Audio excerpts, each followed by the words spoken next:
Hey there everybody, it's Mark Crilley. I'm back with another video. Today I'm going to be doing an anamorphic cube. Some of you have maybe seen these illusions created before in various other YouTube videos. They involve these highly distorted images that when viewed from one particular angle begin to look like a three-dimensional object. I'm just sort of tilting it up towards the camera, but we won't get the full effect until later on. Now, those of you who want to try to do one of these yourself, I'm going to scan in and present to you right now, just as a sort of still frame, a version of this which with darker lines that you could you could do a screenshot of it, or I will just put a link to a place where it's downloadable. Let's go ahead and put in this image right now.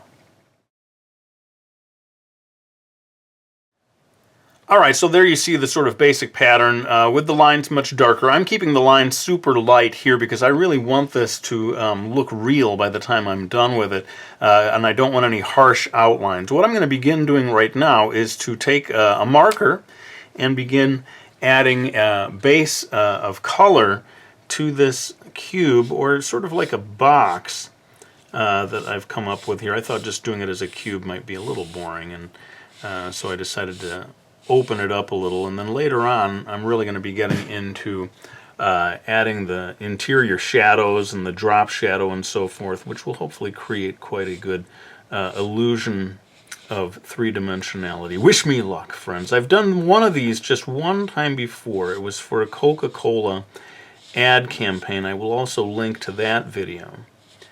And of course, when I did that, it was really just a time-lapse video with music. But I thought this time around people might like to hear me talk a little bit about the process behind creating one of these. As I said a moment ago, this is a pattern that I worked out just through trial and error.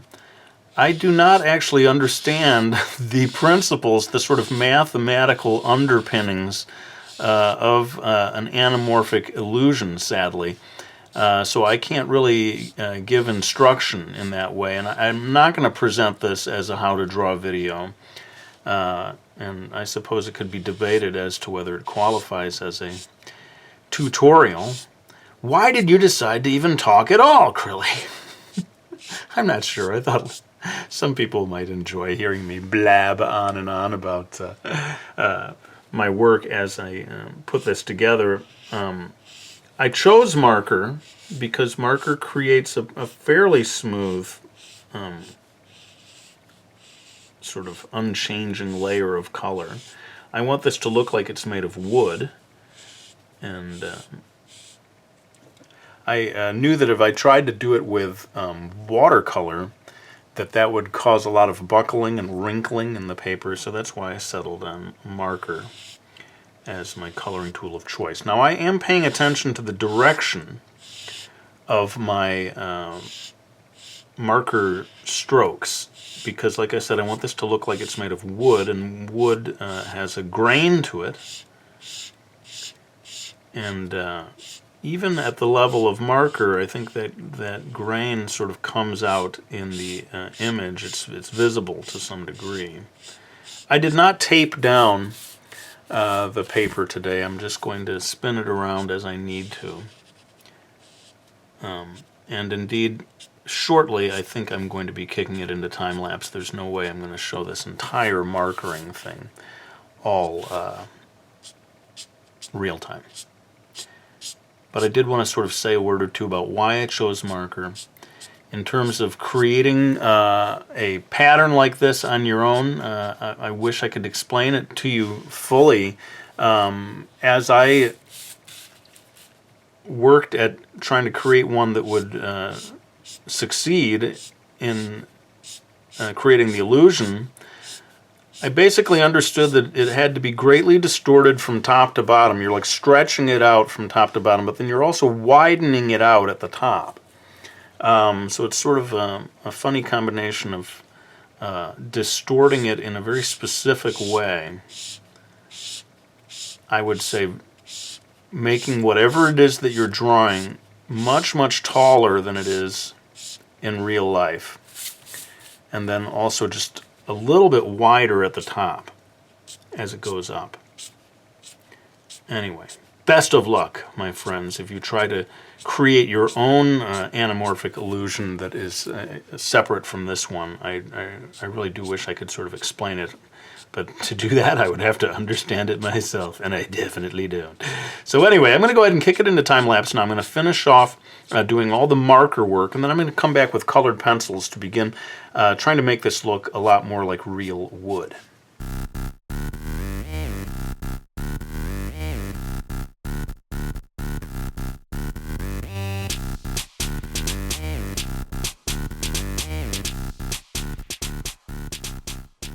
Alright, well I've got all the markering done, and that was all basically done with 2 different markers, and this is common for me when I'm coloring something. I want to get just like a base layer, even if it's a little crude and not very beautiful looking, just cover the whole thing. And now I'm coming in with the colored pencil, and I'm going to start trying to add a little bit of texture here. Now, one thing that I have become aware of in working on this project is that the top part is so distorted, you've got to be careful not to apply the same frequency of lines up here that you do down here. That is to say, the lines down here should be rather more tightly packed to keep it proportional. You know what I mean? As we move up here to keep... it'll make sense eventually if I just keep saying words. Some of you probably know what I'm trying to say. You could be lured into accidentally applying the same technique across the whole thing, and that would be a mistake. You have to remember to distort the texture as well as everything else to keep it consistent. It started to sound like it was making sense by the end of it. Anyway, at this point, I would not limit myself to just a couple of colored pencils. In fact, I've brought out a wide variety of shades, brown and sort of yellow ochre, and I'm going to be trading back and forth between them as I proceed with coloring this. I know that I really need to darken things up in this interior area just because of the way that lighting works. The shadow doesn't just come to a crisp stop there. It's going to fade off into the rest of the interior, and I was scared to try to do that with marker. I just didn't think I was going to be able to get a nice soft blend, so I'm leaving that to the colored pencil, and you're going to see me build up a considerable gradient level of darkness both here and here as I attempt to replicate the type of light and shadow that we would see on a real-life object. So hopefully that's enough for you to understand what my plans are here with adding coloring and texture by way of colored pencil. Let's go ahead and kick it back into time-lapse, and I will finish this up and then maybe be able to bring out my beloved white gouache. Boy, it's been a while since I used the white gouache. I think I'm going to apply just a little bit as a finishing touch. Anyway, let's finish up the coloring with the colored pencils.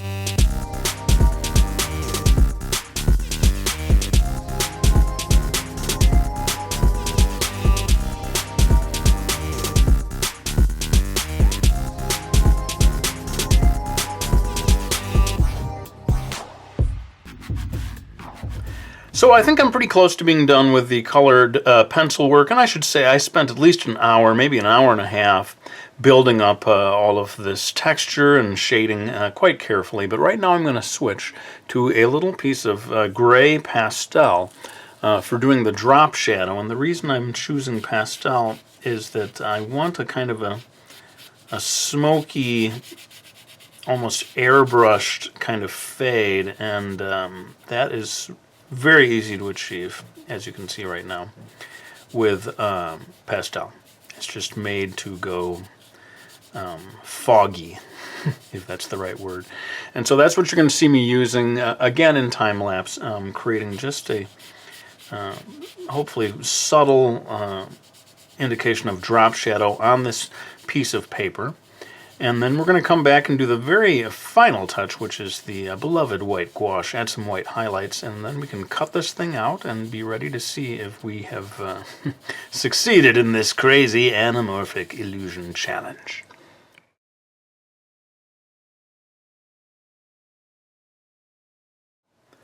All right, well, we're nearly done. It's time to bring out the beloved white gouache. Gouache, that magical material that helps me finish off so many of these sort of photo-real looking illustrations. I find that just a little bit of a white highlight in certain areas really helps to seal the deal in terms of tricking the human eye into seeing the play of light upon an object. And of course, it's just all based on real life. When you look at real objects, if the sun or a lamp or whatever, if that light hits it in just the right way, there tend to be these little white highlights, little glintings of light.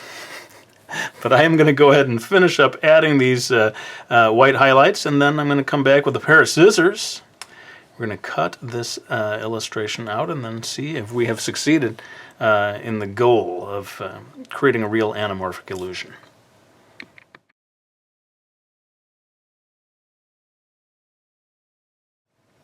Okay, well, it's time to do the final crucial step, and I don't know if you can see that there's a faint line right here. I'm just going to use a pair of scissors. I probably should use a hobby knife, but I'm lazy today. I had to work real hard on this thing, people. So I'm going to just entrust it to the trusty green scissors. How about that? I don't know how trusty they are, especially in my hands. But yeah, by cutting this out and making it separate from the rest of the white square beneath, it really will help finish off the illusion of this popping off the page and being something separate from it. So let me go ahead and finish this off, and then I will take this downstairs and we will see if we can make it look like a real three-dimensional wooden cube.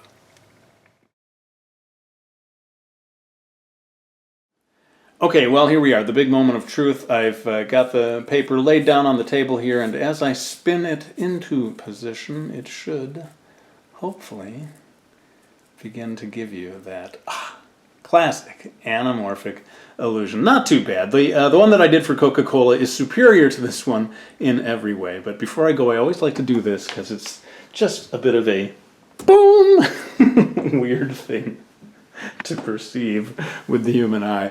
I think we're at the end of this video. I want to thank you all for watching it, and thanks to any of you who support me by getting my books. The Realism Challenge is the one that has a lot of techniques like you saw used in this video. But let's go ahead and wind this one down. I want to thank you all for watching this video. I really hope you enjoyed it, and I'll be back with another one real soon.